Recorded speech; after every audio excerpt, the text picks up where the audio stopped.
Eu começo contando uma história que aconteceu lá em Lages. Presta atenção, uma jovem de 19 anos foi para o pronto-socorro por causa de dores na barriga. Mas, na verdade, ela estava grávida e não sabia.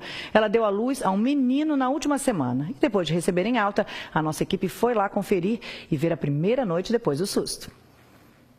Bruna de Oliveira, de 19 anos, deu à luz a um menino. A surpresa é que ela não sabia que estava grávida. Chegou ao pronto atendimento em Lages com fortes dores na barriga. Foi atendida e liberada. Mais tarde, voltou à emergência e pouco tempo depois, o pequeno João Vitor nasceu forte e saudável.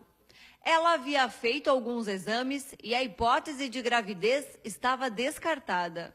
E depois de conhecer a história da Bruna e do pequeno João Vitor lá no Hospital Teresa Ramos, hoje nós estamos aqui na casa deles. Aqui está o João Vitor, que dorme tranquilamente, a Bruna e aqui escondidinha a irmãzinha Nathalie, de 2 anos. A gente veio saber como eles passaram a primeira noite depois de tanto susto durante a semana. Bruna, me conta então, depois que vocês chegaram em casa, como está sendo a primeira noite com o João Vitor e também com a Nathalie? Tá tudo tranquilo, como primeira noite sempre que a gente começa a se acostumar a tudo. Ela se acostumando, né, com o humano dormindo junto. E a primeira noite foi tranquila. Agora a preocupação é com cuidar deles, né, que daí como estou desempregada, mas tem minha mãe e meu padrasto que me ajudam. Umas coisas já ganhamos, sim, já roupinha, assim, para os primeiros meses, já tem bastantinho já. A tua maior necessidade hoje é com fraldas? É, com fraldas, porque tanto ele agora usando, tem ela também que ainda está na fralda. Daí agora o gasto é com os dois, e daí... Agora que ela está em casa, aproveita cada momento com os filhos. A história dessa jovem é mesmo surpreendente e nos deixa curiosos. Como uma mulher não sente absolutamente nenhum sintoma de gravidez aos 9 meses de gestação? Para esclarecer essas e outras dúvidas, está aqui comigo a obstetra Caroline Soares. Bom dia, doutora, bem-vinda. Bom dia, tudo bem? Bom, você acompanhou comigo a reportagem, o caso da Bruna. É um caso comum? É normal acontecer isso? Então, na prática é comum. Eu já acompanhei 3 casos como esse. E fazendo uma revisão, eu achei que a cada 500 gestações, a cada 500 mulheres grávidas, uma descobre que está grávida só no 3º trimestre, nos 3 últimos meses da gestação. Nossa, que incrível. Mas tem algum dado em comum entre elas? São mais jovens?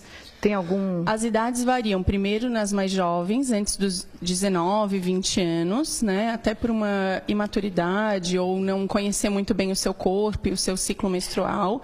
E também nas mais velhas, depois dos 40 anos. Porque aí a menstruação falta e muitas vezes elas acham que já estão entrando na menopausa e não percebem os sintomas da gravidez. Agora, eu não sei, eu acho meio incrível essa história de não sentir nem sintoma algum. Nem o seio, né, que fica normalmente mais rígido, as cólicas, o enjoo.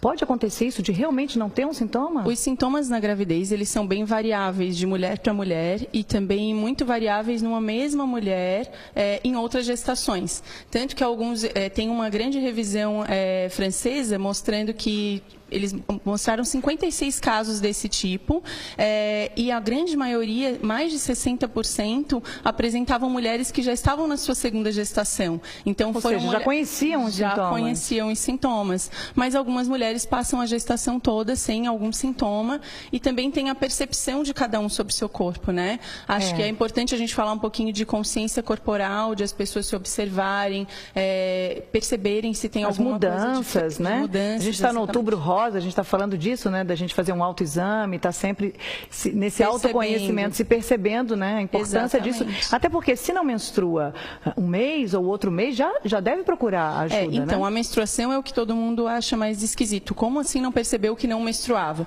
Mas algumas mulheres, elas têm um ciclo mais irregular. Então, não veio a menstruação 2 meses, 3 meses, acho que é normal, sempre foi assim. E tem que lembrar que, às vezes, a gente tem sangramentos durante a gestação. Algumas alterações hormonais de HCG, de progesterona, eles vão fazer o endométrio, que é a camada de dentro do útero, às vezes aumentar um pouquinho mais, e eu tenho alguns sangramentos, que não colocam em risco o bebê, mas que a gente acaba, quem não sabe que está grávida, acaba pensando que, menstruei, então não estou grávida. Vamos falar assim para as pessoas que estão em casa, ficarem atentas, até principalmente são jovens abaixo de 18, 19 anos, para as mães também ficarem, a família ficar atenta. Que tipo de sintoma que pode aparecer? Os sintomas são esses que todo mundo conhece como sintomas típicos de gravidez. A falta da menstruação ou a irregularidade do ciclo, né? A mudança do ciclo. Normalmente esse sangramento ele não vem como uma menstruação normal. Ele é um sangramento menor, exatamente, aquele sangramento mais escuro. Alguns sintomas, principalmente de trato gastrointestinal, então as azias, náuseas, vômitos, né? É muito comum no começo da gestação. O cansaço, o sono, mas é engraçado que a história da negação da paciente, ela acaba achando desculpa para cada um dos sintomas. Foi porque eu comi demais e fiquei enjoada. Estou trabalhando muito, existe uma negação em muitos casos, então existe psicológico trabalha aí, sim, né? Sim, com certeza. Eu queria falar também, doutora Carolina, dos riscos, porque é tão importante um pré-natal, né? Exatamente. O risco para o bebê e para a mãe. Os riscos são enormes, porque essa mulher ela não fez nenhuma triagem, nenhum exame de pré-natal, nenhum ultrassom. Nos casos que eu acompanhei, as pacientes deram à luz no dia que souberam que estavam grávidas. Então, nem a gente, como médico, sabia que tipo de nascimento que a gente ia encontrar pela frente. Se era um bebê que tinha crescimento restrito ou não, se estava no peso certo, se a mãe estava bem, se tinha apresentado algum diabetes gestacional, pressão alta durante essa gestação, a gente não sabia o que ia acontecer. Bom, eu acho que vale também a gente fazer um alerta, né? Se é adolescente, de usar métodos anticoncepcionais, as mães saberem que já está numa vida sexual ativa, levar no médico, usar esses métodos anticoncepcionais para tentar evitar também. No caso da Bruna, o que eu li dessa menina da reportagem, ela usava um anticoncepcional que era injeção a cada 3 meses. E aí tem muita gente que, mas eu uso anticoncepcional a cada mês, a injeção, eu estou segura. Os métodos anticoncepcionais, eles são muito seguros, nenhum chega a 100%, mas chegam bem próximo disso. Mas tem que lembrar do uso correto. Se é a cada 3 meses, é a cada 90 dias exatamente. Se aplicar a injeção a cada 92, 93, eu já tenho uma ineficácia. Um bebê é sempre bem-vindo, é claro que se é muito jovem é problema, né? Tem que se prevenir, lembrando também da camisinha, uso de preservativo, importantíssimo, não só numa gravidez indesejada, mas também no caso de doenças sexualmente transmissíveis. Dos métodos anticoncepcionais que previne as doenças sexualmente transmissíveis e também a gestação. Doutora, muito obrigada pelas suas informações, pela sua presença aqui. Obrigada. Obrigada.